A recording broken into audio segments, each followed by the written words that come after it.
வணக்க நண்பர்களே. அடுத்தவங்களோட வாழ்க்கைய பார்த்து நம்ம வாழ்க்கை மட்டும் ஏன் இப்படி இருக்குன்னு என்னைக்காவது உங்களுக்கு தோணியிருக்கா? இந்த மாதிரி ஒப்பிட்டு பார்க்கறது ஒரு பெரிய வலை மாதிரி. நம்ம அதுல சிக்கிக்கிட்டே இருப்போம். இன்னைக்கு அந்த கண்ணிலிருந்து எப்படி தப்பிக்கிறதுன்னு தான் நம்ம பார்க்க போறோம். யோசிச்சு பாருங்களேன், இந்த ஒரு கேள்விக்குள்ளதான் நம்மளோட பல பிரச்சனைகளும் ஒளிஞ்சிருக்கு. ஏன் நம்ம கிட்ட இருக்கிறத விட இல்லாதது மேலதான் நம்ம கவனம் போகுது? ஏன் அடுத்தவங்களோட சந்தோஷத்தை பார்க்கும்போது நமக்கு ஒரு சின்ன பொறாம வருது? வாங்க, இதுக்கு பின்னாடி இருக்கிற மனவியல கொஞ்சம் ஆழமா பார்க்கலாம். பாருங்க, இந்த ஒரு வரி நம்ம பிரச்சனைங்க ஆணி வேறையே விளக்குது. ரொம்ப சிம்பிள். நம்ம கையில இருக்கிற வைரத்தை மதிக்காம அடுத்தவங்க கையில இருக்கிற கண்ணாடி கல்ல பார்த்து ஏங்குறோம். இங்கிருந்து தான் நம்மளோட நிம்மதி கொஞ்சம் கொஞ்சமா குறைய ஆரம்பிக்குது. இந்த ஒப்பீட்டு கண்ணிக்கு இன்னைக்கு இருக்கிற ஒரு பெரிய ஆயுதம் என்ன தெரியுமா? சோஷியல் மீடியா தான். அது ஒரு அமைதியான திருட மாதிரி நமக்கே தெரியாம நம்ம சந்தோஷத்தை திருடிட்டு போயிடும். அது எப்படின்னு நான் சொல்றேன், கேளுங்க. நம்ம பிரச்சனை என்னன்னா, சோஷியல் மீடியால வர்றதெல்லாம் உண்மைன்னு நாம நம்புறதுதான். நாம நம்மளோட மொத்த வாழ்க்கையும், அதாவது நம்மளோட கஷ்டம், சந்தோஷம், நல்லது கெட்டது எல்லாத்தையும் அடுத்தவங்களோட ஹைலைட்ஸ் கூட மட்டும் ஒப்பிடுறோம். அதாவது அவங்க வாழ்க்கையோட பெஸ்ட் மூமெண்ட்ஸ் கூட. இது நியாயமான ஒப்பீடே கிடையாது இல்லையா? சரி, இந்த நவீன கால பிரச்சனைக்கு ஒரு பழைய கதையில ஒரு அருமையான பாடம் இருக்கு. பஸ்டர்னு ஒரு நாயோட கதை தான் அது. வாங்க, அந்த கதை என்ன சொல்லுதுன்னு பாப்போம். அது நமக்கும் பொருந்தும். கதை இப்படிதான் தொடங்குது.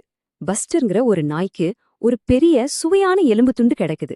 அந்த நிமிஷம் அதுதான் உலகத்திலேயே அதிர்ஷ்டசாலி நாய் நினைச்சு ரொம்ப சந்தோஷமா இருக்கு. ஆனா அந்த சந்தோஷம் ரொம்ப நேரம் நீடிக்கல. அது ஒரு பாலத்தை கடக்கும்போது கீழே இருக்கிற தண்ணில அதோட உருவத்தை பாக்குது. அப்பதான் பிரச்சனை ஆரம்பிக்குது. தண்ணியில தெரியற அதோட பிரதிபலிப்புல இருக்கிற எலும்பு தன்னோடதை விட பெருசா தெரியுது. அந்த ஒரு நொடியில பஸ்டரோட சந்தோஷம் எல்லாம் காணாம போயிடுது. மனசுக்குள்ள பொறாம வந்து குடியேறுது. பேராசை கண்ண மறைக்குது. அந்த பேராசையில அது என்ன ஒரு பெரிய தப்பு பண்ணுச்சுன்னு பாருங்க. தன் கையில இருக்கிற சுவையான எலும்ப சுத்தமா மறந்துட்டு அந்த இன்னொரு நாய்கிட்ட இருக்கிற பெரிய எலும்ப எப்படியாவது அடைஞ்சிடணும்னு பஸ்டர் நினைக்குது. அது மேல கோபம் கொண்டு அத பயமுறுத்தி அந்த எலும்ப பறிக்க முடிவு பண்ணுது.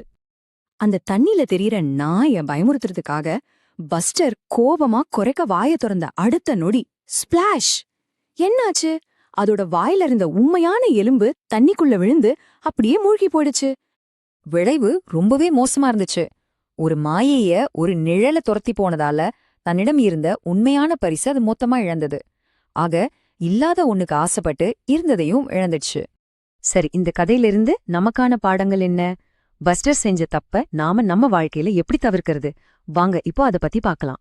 நாம முதல்ல புரிஞ்சுக்க வேண்டிய விஷயம் மாயைய பத்தி தான். பஸ்ட தண்ணியில பார்த்ததும் நாம இன்ஸ்டாகிராம்ல பாக்கறதும் ஒண்ணுதாங்க. ரெண்டுமே நிஜத்தோட ஒரு மிகைப்படுத்தப்பட்ட பிரதிபலிப்பு. இது உண்மை அல்லன்னு புரிஞ்சுக்கிறது தான் முதல் படி. இரண்டாவதாக, பொறாமை. இதுதான் பஸ்டரை தவறு செய்ய வைத்த அந்த அழிவுகரமான உணர்வு. நம்மகிட்ட இருக்கிறதோட மதிப்பை குறைச்சு இல்லாத ஒன்றின் மீது ஏக்கத்தை உருவாக்குவது இந்த உணர்வு தான். நாம இதுல ரொம்ப கவனமா இருக்கணும். இதுக்கு தீர்வு என்னன்னா, அதுதான் மன நிறைவு. ரொம்ப சிம்பிளா சொல்லணும்னா, அடுத்தவங்க தட்டுல என்ன இருக்குன்னு பார்க்காம நம்ம தட்டுல இருக்கிறத ரசிச்சு சாப்பிடுறது. இந்த ஒரு கலையை மட்டும் நம்ம கத்துக்கிட்டோம்னா வாழ்க்கை ரொம்பவே நிம்மதியா இருக்கும். ஆக, நாம கடைசியா ஞாபகம் வச்சுக்க வேண்டியது இதுதான்.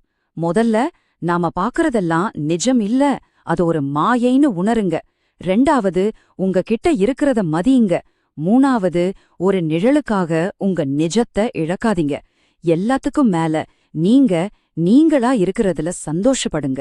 கடைசியா, உங்கள நீங்களே கேட்டுக்க வேண்டிய ஒரு முக்கியமான கேள்வி இது. உங்க வாழ்க்கையில நீங்க எந்த பெரிய எலும்பின் பிரதிபலிப்பை பார்த்து உங்ககிட்ட உள்ள உண்மையான மகிழ்ச்சியை இழந்து கொண்டிருக்கிறீங்க? ஒரு நிமிஷம் சிந்தித்து பாருங்க.